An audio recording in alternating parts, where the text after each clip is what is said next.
Par for the course, it's the Medicare for the Lazy Man podcast. The Admiral Horatio Lord Nelson of Medicare podcasts. Speaking of quitters, he quit smoking in 2015. Medicare expert Doug Jones.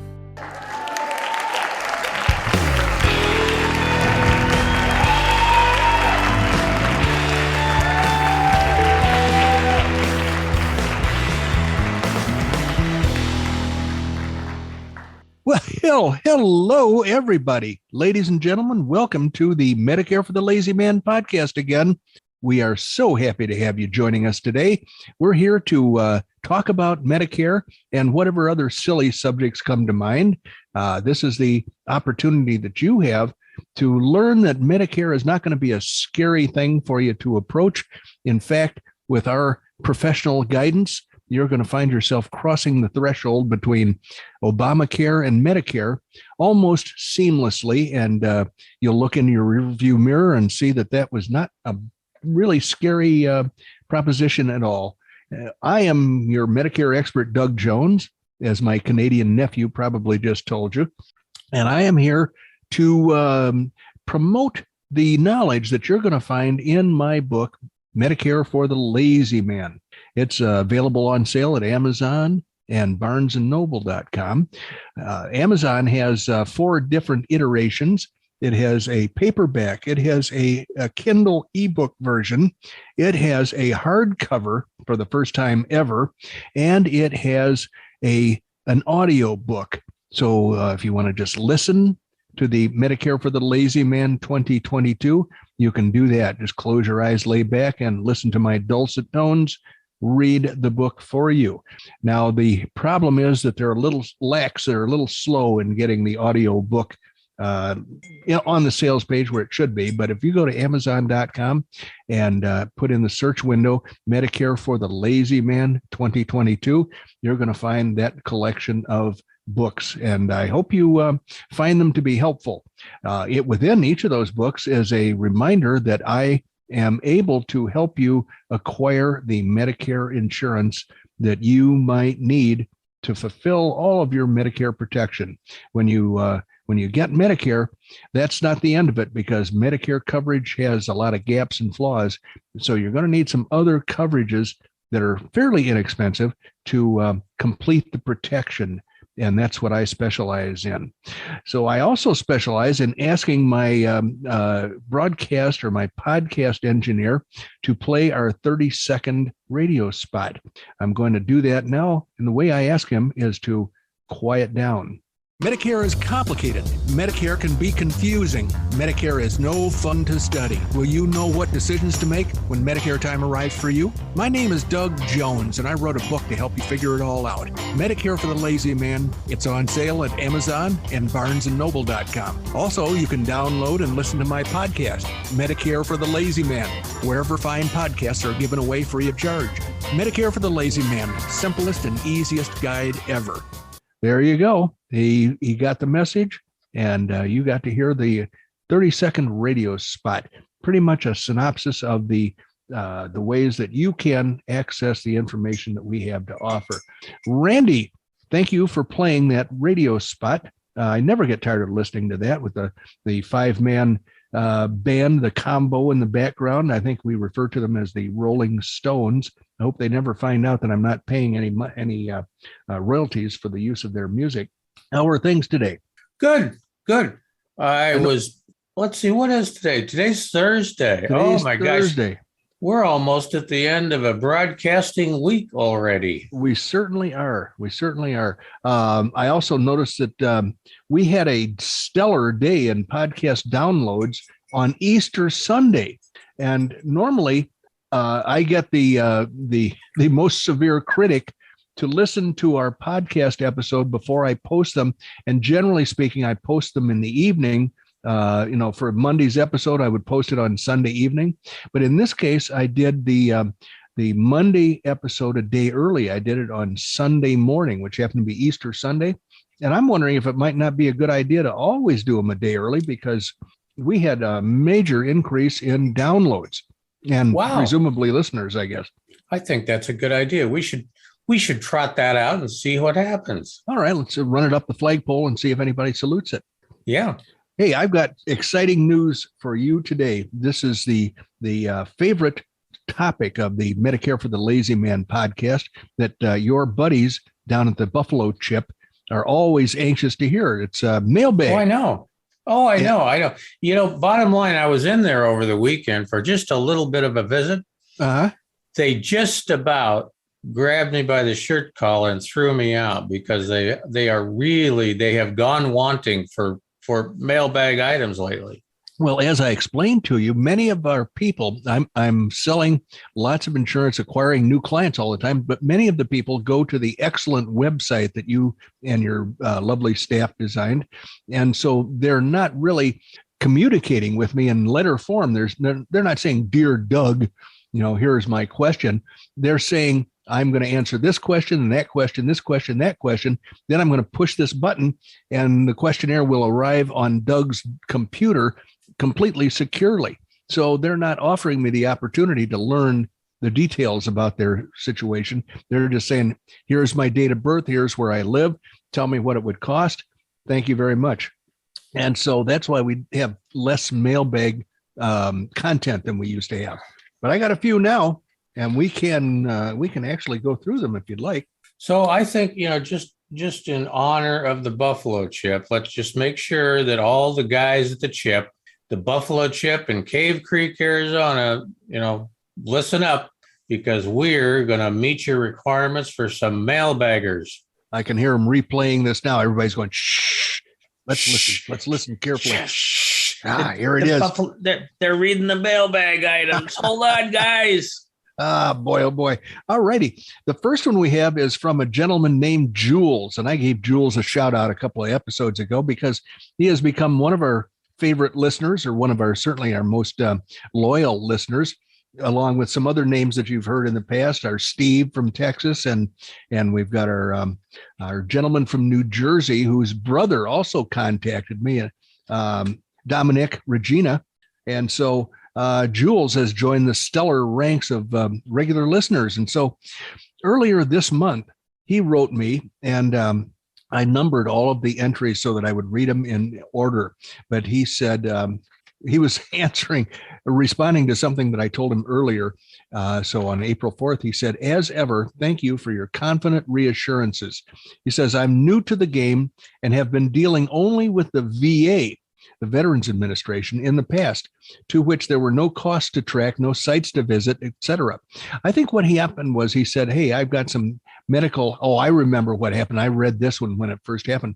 He sent me an email, which I read on the air. And then at the end of the email, he said, "Oh, fun fact, my wife broke her arm." And she lives in Florida in the wintertime. He lives in Maine. And so he said, "My wife broke her arm." Now he's talking about the bills coming in from her treatment for the broken arm or hand or something she broke. And he said, "I did have a small procedure done in March at a VA hospital here in Maine that might have had Medicare crossover implications, the likes of which I may never comprehend. I will go back to my lazy man status and just chill. You are a good agent." So that was very nice of him. But obviously he was asking a question. I said, "Thanks for the kind words. I learned a long time ago that spending time and effort trying to ensure that no mistakes were being made by Medicare was a huge waste. They make a big deal about your ability to keep track of your medical expenses online, but I really don't see the point. You are better off ignoring the economics unless you have a reason to worry about the accuracy of their payments." And then he said, "Okay, here's a question for you. I haven't received a number of claim notifications about the broken wrist my wife endured on day 3 of her Medicare inception. These notices break down," he said, "I haven't received," and then he says, "These notices break down the various costs for the various parties. To date, my wife has $335.87 applied to her deductible, her $2,490 deductible. How, when, etc., does this get billed and paid?" So I said, "Well, thanks for sharing my thoughts with your friends, Jules." Oh, I may have skipped a paragraph in there. After the government and the Medicare supplement insurance company finish with their billing processes, the doctors and the other providers will be told what is being paid to them and what is being applied to the deductible. At that point, their clerical staff will prepare an invoice for you, actually for your wife, that will ask to have the unpaid balance of the Medicare approved amounts paid to them. This process can take months before those invoices arrive in your mailbox. Until you receive bills from your doctors, hospitals, etc., you have no obligation to pay anything at all. If the amounts shown on the invoices and the explanations of benefits do not make any sense to you, that is the time to get on the phone with the billing staff to sort it out. Let me know how things look as the process moves forward. So then he says, this is like 2 weeks later. He says, this is Jules once again, clawing inquisitively at your font of knowledge. The $233 Medicare deductible on Laura's high deductible plan G, how does that get tracked? I have paid a few small bills to providers for the treatment of her broken wrist. Does that reduce the deductible? Should I keep a running list of what I have paid? And I said, hiya, Jules. Everything I have read says that the total high deductible plan G deductible of $2,490 this year includes that $233 Part B deductible. So the way I understand it, if there are expenses under $233, you have to pay 100%. If the expenses exceed $233, you will be expected to pay only 20% until the amount you have paid equals $2,490. After that, 100%, meaning the plan will pay 100%. You have to pay nothing. As for keeping a running total, I think you should do that until you get tired of it, and then relax and assume the best. That significant errors are unlikely to happen. Once in a while over the years, I've received an unexpected bill and have called the doctor's billing clerk to find out what was going on. And I've always received explanations that cleared up my confusions. Just recently, I had walking pneumonia plus COVID. So I sure know how to have fun, don't I? So I went to a local urgent care to get dosed up. Later, I received a letter from them saying that there was a huge problem with my Medicare supplement and there would be big trouble if I didn't contact them immediately. So when I finally got someone on the phone, we discovered the problem. They had submitted my claim to the wrong insurance company. So mistakes do happen, but in my experience, they are infrequent and not worth spending all of your spare time worrying about. And then he said, thank you, Doug. There may be a podcast episode in that question somewhere. Speaking of which, I'm heading over to listen to episode 326 now. So I'm always happy to have guys like Jules in the audience. That was, he was referring to episode 326, and we are today recording, I think, episode 330 or 331. So here, change of pace, we have correspondence that just arrived recently from a woman in Kansas City, Kansas, not Kansas City, Missouri, but Kansas City, Kansas. I'm not going to say her name because it's very recognizable, very distinct. And so I don't want her to, I don't want her friends pointing fingers at her after they hear her name on the podcast. But as a person that's new to Medicare, I find this sort of correspondence instructive for a lot of people. It says, hi, I have found your podcast and I find it very informative and enjoyable to listen to. And, you know, I'm very likely to be embarrassed by that sort of praise. And so I often think about Randy as being the contributing factor to people enjoying the podcast. Anyway, she says, I hope you can help with a few questions I have. I have to add that I'm a very indecisive person and also a Libra. So I have a hard time making up my mind. I guess that's two reasons why you might be easily confused by Medicare. She says, my birthday is October 12th, and I'm going to turn 65 in 2022. I'm currently working 30 hours a week, and I qualify for our company's medical insurance. We get a discount if we pass 3 of 5 benchmarks. I do, and I currently pay $125 a month for dental, vision, and medical. I'm trying to say that I'm happy with my insurance at work, but I thought I was going to retire a few years ago, and so I applied for Social Security benefits at age 62, and I've been drawing those although often they have held out some each year because I make more than I should. My questions: if I decide to work less and not qualify for my work insurance, what would you recommend for me? I currently take only one drug, which is a generic. I'm pretty healthy, and I have only needed wellness checks. I rarely get sick. I know that could change later on.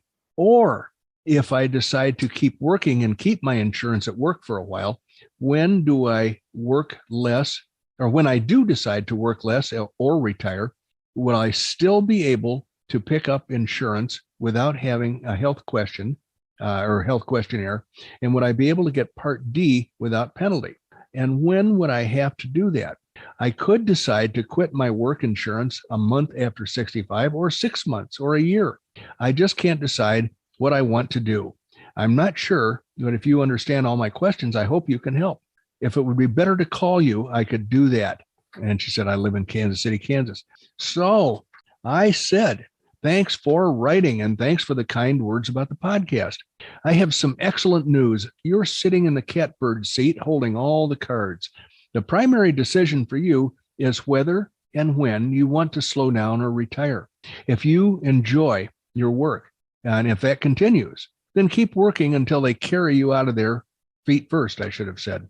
On the other hand, if you want a little more freedom and flexibility, the financial consequences of leaving the company plan will be almost painless. Your company's generosity makes your current arrangement very inexpensive. So enrolling in Medicare, a Part D plan, and a Medicare supplement will cost somewhat more than you are paying now for insurance. That cost will still be a bargain compared to what many people are paying. In order, I would expect you to pay $170.10. That's for the Medicare Part B. $6.60. That's for the least expensive prescription drug plan. And $30 for my specially recommended Medicare supplement.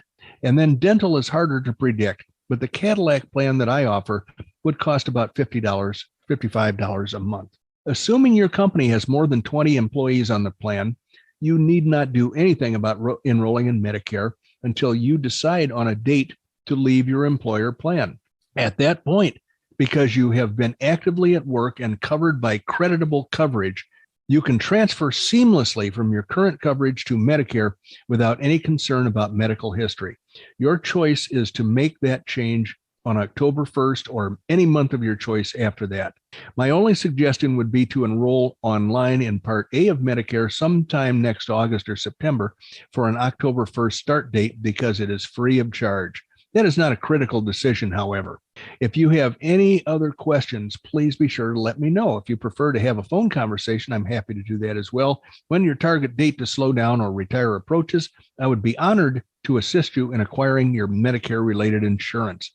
So I was feeling pretty smug and proud of myself. I almost hurt my arm patting myself on the back for my well-constructed answer. And then she wrote back and she said, "Thank you for responding so quickly." And then here's the reminder that I completely overlooked, that she's already accepting Medicare, Social Security payments. She says, "Since I'm already receiving Social Security benefits, aren't I automatically enrolled in Medicare Part A and Part B when I turn 65? Yeah, that was the thing I overlooked. She said, "Would I have to tell them I don't want that if I continue coverage at work?" And I said, "Excellent point. They will send you notification of your Medicare enrollment, and it will include a reply card. You will want to return the reply card to indicate that you will not take Part B until sometime in the future when you will initiate the enrollment process." So, and then she wrote back again and said, "Okay, that makes sense. Thanks a lot. I'll talk to you in the future." What are we doing time-wise, Randy? Have we burned up most of the morning? Is the audience about ready to hang up and discuss? We are counting down from 36 seconds. Oh, really? So I guess I could do another short one. Let me do that. Hi, Douglas. Are you still helping people enroll in Medicare? I'm moving from California to Texas. I was doing a change of address for Aetna when the agent informed me that I had to re-enroll for Medicare or else I would be disenrolled. Is that true? If it is, can I do this with you? And she said, "Thanks." And this is Teri. And I said, Hi, Teri. It's great to have the opportunity to help you again. She is a client of mine from last year sometime. The good news is you have been misinformed about Medicare. Your Medicare Parts A and B, as well as your United American Medicare supplement, are good anywhere in the United States and possessions. The bad news is that your drug plan is only good in your particular area of California. We will have to do another application for the least expensive plan available in your new location.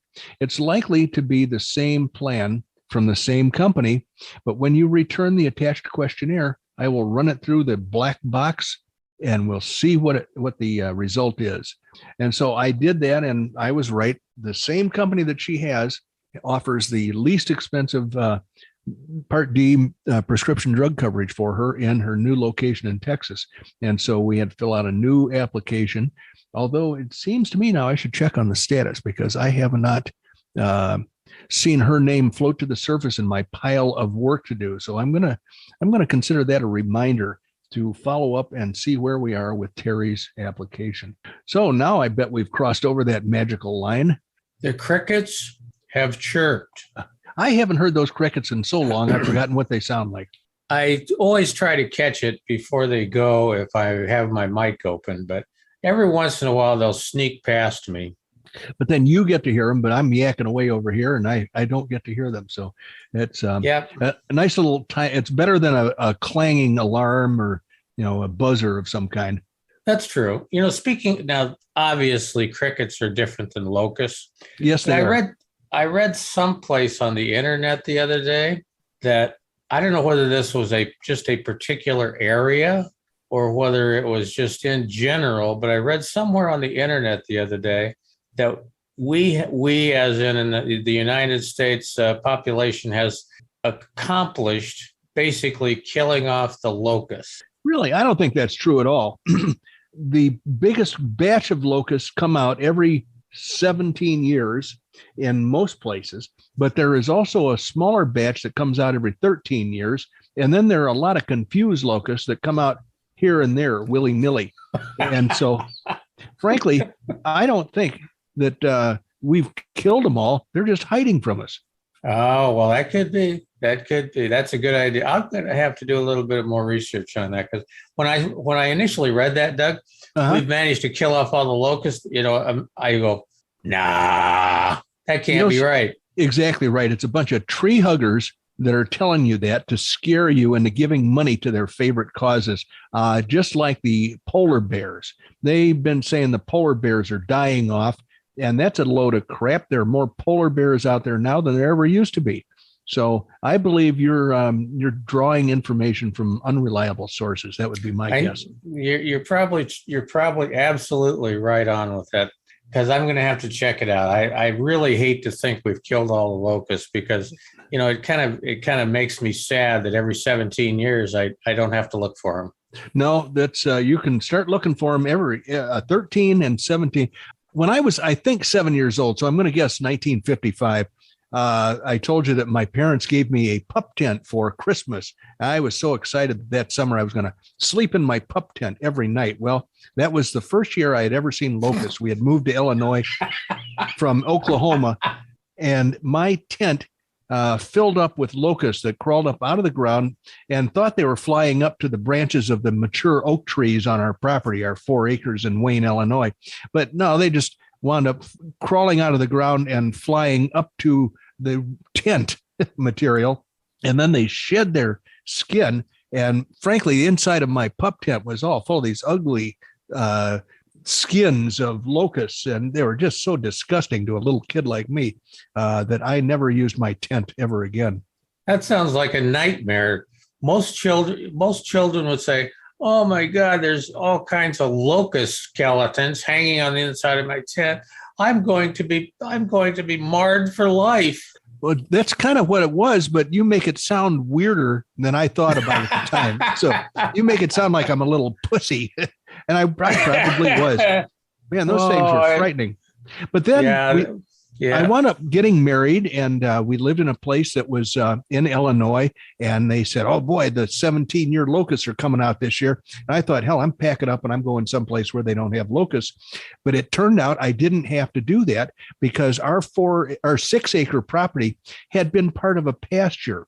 And so there weren't a lot of mature trees, and there were no locusts to come out of the ground, fly up to the tree, and then shed their skin and drop eggs for the next generation. So there was no ongoing tradition of having locusts in that piece of property. And I didn't have any, and Mary wandered out to look for them and didn't find any. So that was pretty cool that we didn't have to suffer the locust invasion. I totally agree. Yeah. But, there are other places, like I said, where they come out 13 years.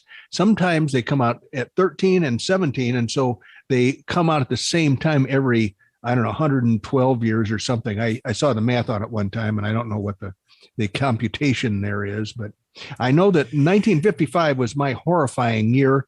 And I'll bet if you add a bunch of 17s, you'll get to the next year that we can expect a locust invasion. And I will do that. Yes, but the audience is hoping that you won't do it while they're being forced to listen. Okay, well, audience, thank you so much for joining us today. We always enjoy having you. We look forward to seeing you next time, because without you guys, it's just me and Doug sitting here talking to ourselves. And it really is not that much fun over the course of time, but we have a lot of fun when you're with us. So today you have just spent about 32 and a half minutes with Doug Jones, the anti-insurance insurance guy from Oklahoma and the expert on Oklahoma locusts. Bye-bye.